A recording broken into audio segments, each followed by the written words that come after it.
guys, Straight Tech here, and today we're going to be talking about the OnePlus 8T before launch date on October 14. We're going to talk about the specs and a couple of things that they have announced already for OnePlus, or a couple of rumors that they've been saying that we don't know if it's entirely true yet. But without further ado, let's get started. So OnePlus usually releases two versions of their phones each year, usually the regular models and then the T models.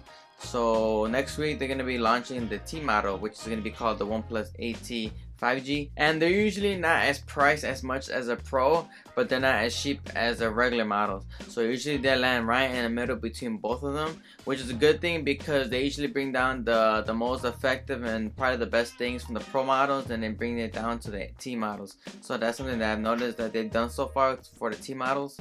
So far we know that it's going to come with a 6.55 inch AMOLED 120Hz flat screen display. So for those who like flat screen displays, this is going to be your go-to. I know a lot of people don't like curved displays like myself, but flat displays is what it's going to be for this year on the T. Same thing on the last year's model, the 7T was flat as well. It's either going to come with a Snapdragon 865 or the 865 Plus. Now they haven't really announced yet, they haven't confirmed which one's going to be in the device yet. They keep going back and forth on it. I'm pretty sure it's going to be the 865 Plus, just because last year on the T model they released that one with the 855 Plus. So I'm pretty sure this year they're going to release the 8T with the 865 Plus. Okay, so we know that's going to come with 8GB or 12GB of RAM. So if you choose the 8GB of RAM, that's going to come with 128GB of storage. If you choose the 12GB of RAM, that's going to come with 256GB of storage.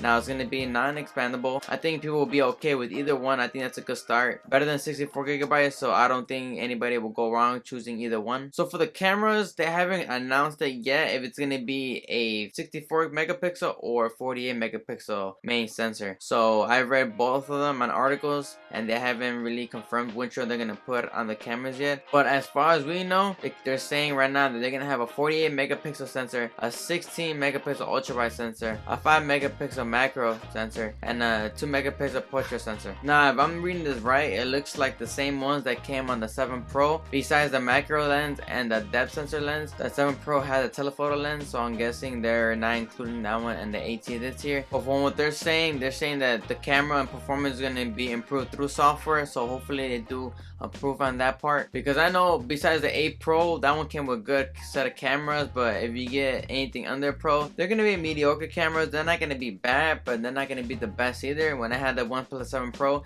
they weren't bad cameras at all, but they weren't the best either. So I'm hoping this year that they do improve in that department. And for the front facing camera, I keep reading it's either going to be a 32 megapixel camera or a 16 megapixel camera. Now like I said, a lot of these are rumors, they haven't really confirmed yet. So the phone's going to come with a 4500 milliamp battery, which is going to be pretty good. I'm pretty sure that's going to give it a good decent battery life. The OnePlus 8 Pro came with the same amount of battery life, but that one comes with a quad HD display.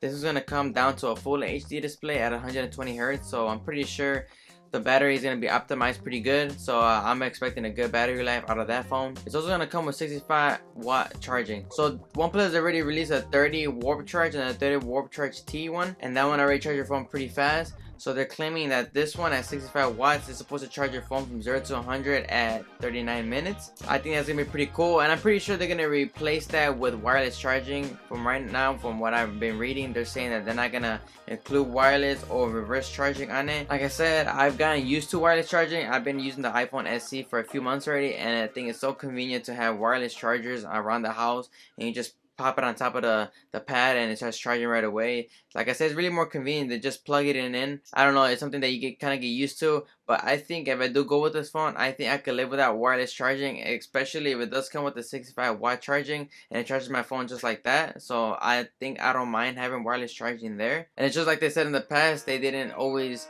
want to include wireless charging because they thought that wireless chargers back in the day weren't fast enough, and I do kind of agree with that. Wireless charging isn't that fast, so that's why they created their own wireless charging pad that charges up to 30 watts, which is pretty cool, but it's kind of pricey. I think it's priced around 70-80 bucks.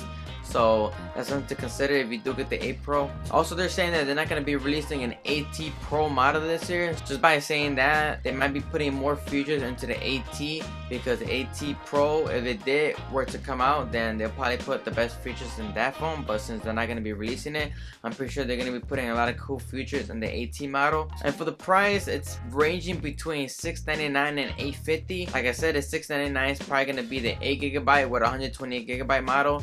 and the 800 to 850 range, it's gonna be the one that comes with 12 gigabytes of RAM and 256 gigabytes of storage. So like I said, they haven't confirmed the price yet on that part yet, but just keep in mind that it's gonna be between $700 and $900.